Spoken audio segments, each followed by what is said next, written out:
Hallo zusammen und herzlich willkommen hier zurück. Heute möchte ich mit euch ein Paket auspacken, welches ich bekommen habe. Und zwar dieses schöne Stück hier. Das habe ich vom Mayo vom Kanal Kennt ihr noch bekommen.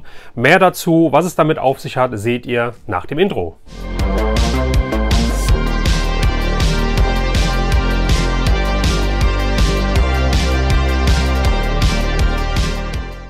Ja Leute, erstmal, wenn ich mich vielleicht ein bisschen nasal anhöre, das liegt daran, dass ich immer noch ein bisschen erkältet bin, dass die Nase noch ein bisschen zu ist. Das soll aber nichts zur Sache tun hier. Ich möchte euch das Video präsentieren. Ich möchte mit euch zusammen dieses Paket auspacken, das ich vom guten Mayo bekommen habe, vom Kanal Kennt ihr noch? Wenn ihr Kennt ihr noch nicht kennt, ich verlinke es hier unten in der Videobeschreibung. Mayo und Mando, zwei super geile Typen, die einen Vintage-Kanal aufgebaut haben und da auch immer ganz, ganz tolle Videos machen. Also checkt die aus, wenn ihr es noch nicht gemacht habt. Der Mayo und ich, wir hatten schon den ein oder anderen Deal gemacht, zuletzt auf der Toyplosion. Ja, da haben wir uns gegenseitig ein paar Sachen mitgebracht, haben die dann da übergeben. Und der Mayo hat danach dann immer mal wieder mir am Wochenende geschrieben und hat gesagt, halt hier, guck mal, ich habe das und das auf dem Flohmarkt gefunden. Ist das was für dich? Während er auf dem Flohmarkt war, das finde ich total geil. Ja, ich persönlich oder wir haben es zuletzt ja so gut wie gar nicht auf Flohmärkte geschafft, leider Gottes. Ja, und deswegen fand ich es schön, dass der Mayo da immer mal wieder gefragt hat. Und tatsächlich waren ein paar Sachen dabei, die mich interessiert haben, wo er gesagt hat, hier, guck mal, das kann ich bekommen für so und so viel Euro.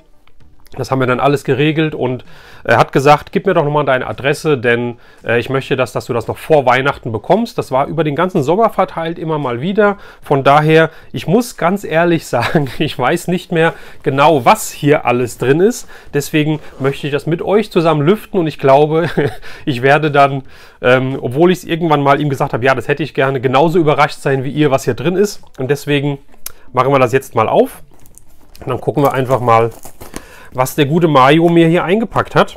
Ich finde das immer so toll, dass man so untereinander sich immer mal Sachen hin und her schickt, dass man weiß, was der andere so ungefähr sammelt. Ja, und ihm dann halt auch sagt, hier, guck mal, das kann ich bekommen. Und ja, guckt mal hier, das ist schon mal super. Oh, kriege ich das hier super eingepackt, oder? Also echt Luftpolsterfolie, kann man nie genug haben. Und so, und ja, zum Verpacken immer super geeignet. Und da sind auch schon die Sachen. Finde ich sehr, sehr schön. Und deswegen fangen wir jetzt einfach mal an. Genau das war, da erinnere ich mich noch dran. Und zwar ein Bussibär Kartenspiel. Ja, finde ich super toll. Bussibär und Bello. Ja, Quartett von Schmidt Spiele.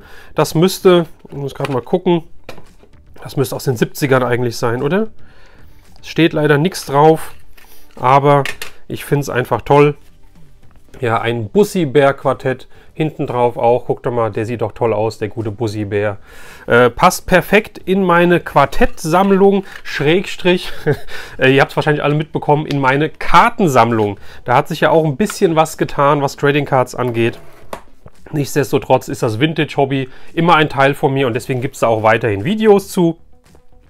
Das nächste, was ich bekommen habe, das ist diesmal, jetzt hier steht die Jahreszahl drauf, von ASS, von AS Spiele, ein weiteres Kartenspiel von 1977 und zwar der schwarze Peter von Heidi. Und das passt sogar richtig, weil Heidis Freund heißt ja auch Peter. Heißt der Peter? Ja, ist doch Peter, oder? Jetzt bin ich gerade verwirrt, weil das war jetzt gerade so ein Wortspiel, aber eigentlich stimmt es doch, oder? Der Geisenpeter war es doch, glaube ich. Ja, also ein Heidi-Spiel, auch da mache ich mal ganz kurz hier die Karten raus. Und auch ich finde die Rückseiten auch immer so schön. Guckt euch mal die Rückseiten von den Karten an. Finde ich richtig, richtig schön. Ja, und hier ist sogar noch das Titelbild. Hat sogar auch die Standardrückseite. Und dann gibt es nochmal eine Extra-Karte mit den Spielregeln. Und dann auch wieder die blanke Rückseite. Normalerweise waren die Spielregeln ja meistens immer auf der Frontkarte drauf. Aber finde ich sehr, sehr schön. Und hier, ach, genau, hier ist er doch. Der Peter. Seht ihr es? Der Peter. Also alles richtig gemacht. Finde ich sehr schön. Die Clara, der Piep, die Ziegen, Schwänli und Bärli. Ich finde es einfach toll. Dann haben wir die Fräulein Rottenmeier, die konnte ich damals schon nicht leiden. Frau Sesemann hier für alle, die ein Trauma davongetragen haben. Hier ist euer Trauma, Fräulein Rottenmeier. Ja, so viel dazu. Also 2 schöne Kartenspiele für meine Sammlung aus den 70er, 80er Jahren. Da gibt es ja auch einiges an Kartenspielen. Ich habe ja schon einiges im Regal drin stehen. Und dann machen wir weiter. So, wir haben hier, ach ja, genau. Schallplatten haben wir hier. Und zwar habe ich dem Mario gesagt, wie er mich nach Schallplatten gefragt hat, dann habe ich gesagt, dass ich ja natürlich so die Standard-Schallplatten sammle und auch noch vervollständigen möchte aus den 80ern von Europa. Heißt die 3 Fragezeichen, die ja echt teuer geworden sind. TKKG auch richtig teuer. 5 Freunde und so weiter. Also diese Standard-Jugendhörspiele, aber auch von der Firma Poly. Die Firma Poly, der war ja der Kinderableger von der Firma Polydor, nenne ich es mal, die Kinderhörspiele rausgebracht haben. Und da gab es ja Kimba, Heidi, Pinocchio und so weiter, alles davon. Und ich habe gesagt, also Poly finde ich richtig cool. Das ist halt so eine Kindheitserinnerung von mir. Oftmals war es so, dass diese Poly-Hörspiele, speziell zu den Serien, die ich eben genannt habe, sehr, sehr einfach waren. Sprich, es gab keine Sprecher, es gab keine Erzähler, man musste nicht, man konnte dem Handlungsstrang teilweise gar nicht so folgen, denn da wurden einfach die Serien, die Folgen aus der TV-Serie einfach geschnitten auf eine Platte oder auf eine Kassette gepresst. Ja, und man wusste teilweise gar nicht, worum es geht. Aber trotzdem hat das irgendwie so eine nostalgische Erinnerung für mich, weil wir damals einige von diesen Kassetten haben, dass ich gesagt habe, Poly-Hörspiele generell finde ich klasse. Und da hat er mir was mitgebracht und klar, und zwar, ich habe jetzt schon den Anfang gelesen, Klaus Störtebeker wird Seeräuber, Teil 1 von Poly, beziehungsweise vielleicht kennt doch der ein oder andere dieses Rotfuchs.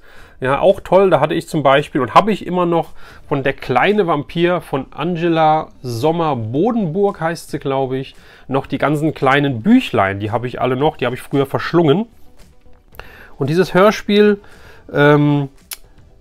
sehe ich jetzt, ach da, hier, 1970 müsste das sein.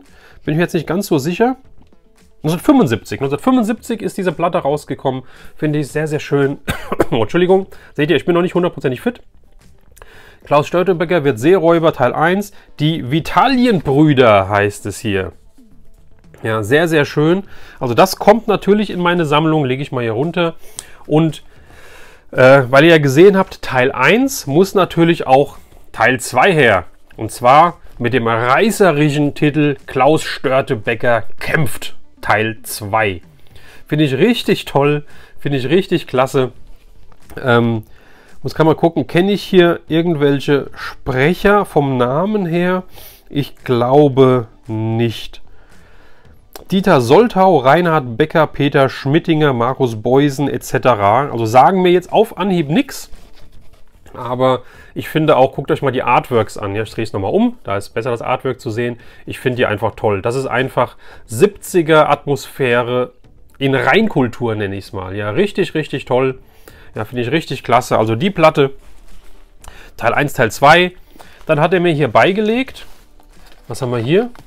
Ach so, ja genau, da hatten wir auch drüber gesprochen. Und zwar hat er sich auch ein paar Platten geholt. Er sammelt seit ja, etwas kürzerer Zeit, aber immer noch lang genug, jetzt auch mittlerweile Schallplatten, auch Hörspiele, alte und so weiter. Und weil ich ja Poly sammle, hat er in einer Platte das hier gefunden und das finde ich mega, dass er mir das überlassen hat. Das ist ein Inlay, ja, wo die Platte normalerweise, und es steht sogar eine Platte drin, wo die Platte drin steckt und dann halt in die Papphülle reinkommt.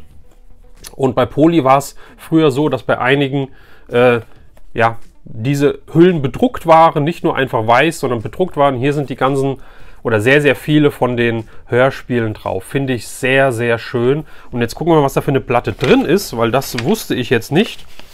Und da ist drin, ach, guckt mal hier, ist das cool? Das seht ihr wahrscheinlich jetzt nicht, aber so rum. Und zwar haben wir hier, vielleicht seht ihr es auf dem Aufkleber, die Muppets, Original Filmmusik Muppets Movie. Filmmusik zum Muppets Film auf Schallplatte. Und die ist von aus dem Jahr. Oh Gott, meine Augen werden auch immer schlechter, muss ich sagen. 1979 ist diese Platte. Filmmusik geht bei mir ja auch immer, egal, ja, ob es jetzt ein Muppets-Film ist oder ein Stallone- oder Schwarzenegger-Film. Ich finde Filmmusik einfach genial. Das ist auch mein eigenes Hobby hier. Finde ich sehr, sehr schön, diese Platte. Und dann haben wir, jetzt gucke ich gerade mal, und ich kann mich auch an nichts weiteres erinnern. Ich packe es hier gerade, bevor ich das letzte zeige, was ein Highlight ist. Guck mal hier, was er hier... Das ist aber gut verpackt gewesen. Und da ist nichts mehr drin. Da ist nichts mehr drin, aber super verpackt, da kann nichts schief gehen. Und das hole ich jetzt mal hier aus der Hülle raus. Und da hat er mir noch was beigepackt, das finde ich ja auch cool. Finde ich ja richtig cool. Und zwar hat er mir beigepackt, das ist sein Leitspruch, der Leitspruch von dem Kanal, kennt ihr noch, vom Mayo, vom Mando. Und zwar Hashtag, sieht man das? Stell das die Kamera scharf. Bleibt im Herzen Kind. Das ist wunderschön, Mayo. Vielen, vielen Dank auch für diesen Aufkleber. Sogar 2 Stück. Ja, da werde ich mir einen auf jeden Fall an meine Wand machen, indem ich auch die anderen Kanalaufkleber und so weiter von meinen Freunden habe. Der kommt da dabei und den anderen gucke ich mal, wo ich ihn hinpacke. Also vielen, vielen Dank dafür. Und hier ist eigentlich, ja, so hat es glaube ich angefangen. Das war das erste, was er mich gefragt hatte, ob ich da Interesse dran habe, und das ist ein absolutes Highlight. Das ist das Highlight für mich aus dieser Box, auch wenn alles Highlights waren, weil es ist nicht selbstverständlich, dass jemand, egal wo, sei es Flohmarkt, sei es woanders, da drüber schlendert und was sieht und dann denkt, Moment, das könnte doch dem Frank oder XY gefallen, und fragt ihn dann und holt ihm das dann auch. Das ist nicht selbstverständlich, ja, und deswegen ist alles ein Highlight, aber das hier ganz besonders. Er hat mir noch eine weitere Schallplatte, ein weiteres Hörspiel mit reingelegt. Das Sandmännchen, und zwar das für mich einzig wahre Sandmännchen, das Westsandmännchen. Da ist es, so sieht das Sandmännchen für mich aus, mit dem bin ich aufgewachsen. Das Ost- oder das heutige normale, kann man normal sagen, das Standard-Sandmännchen, mit dem habe ich nie Berührungspunkte gehabt. Vielleicht sieht man es auch, sieht man das hier hinten, ich bin mir gerade nicht sicher, ein Sandmännchen-Quartett, dahinter auch noch eins, was ich von Zolax Zeitresort bekommen habe. Das kleine Sandmännchen habe ich von der Trödelmama bekommen. Also Sandmännchen West ist für mich das einzig wahre. Und hier habe ich das Sandmännchen mit 3 Geschichten, das Sandmännchen und der kleine Zauberer und der kleine Stationsvorsteher und der kleine Nachtwächter. Also 3 Hörspiele hier drauf, die werde ich mir ganz bestimmt anhören. Und ist von Ariola die Platte, und muss ich gucken, ob ich hier ein Jahr finde. So viel Zeit muss sein, ich hole sie dann mal aus der Hülle raus. Weil auf der Verpackung selbst, auf der Hülle steht nichts drauf. Und hier steht auch bisher kein Jahr.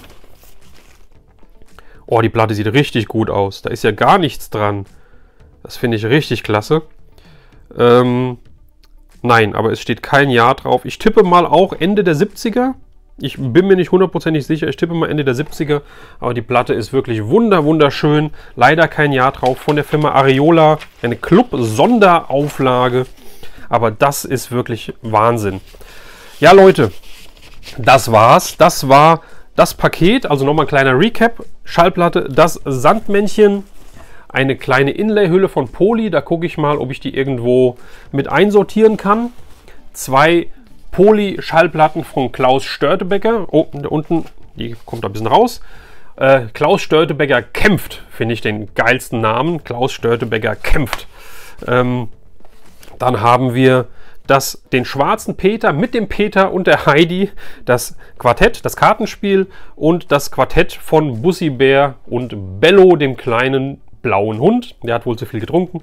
Und die 2 Aufkleber, bleibt im Herzen Kind, Leute. Und damit möchte ich das Video beenden. Ja, mit diesem Spruch, ich glaube, da gibt es nichts weiter zu sagen. Bleibt im Herzen Kind, genießt euer Leben, genießt das Leben, ja, genießt die nostalgischen Erinnerungen, die ihr habt, lasst sie ab und zu mal wieder in euren Kopf rein, schaltet vom Alltag ab und bleibt im Herzen Kind. In diesem Sinne, Leute, macht's gut, vielen Dank fürs Zuschauen, wir sehen uns beim nächsten Video, euer Retro Raune.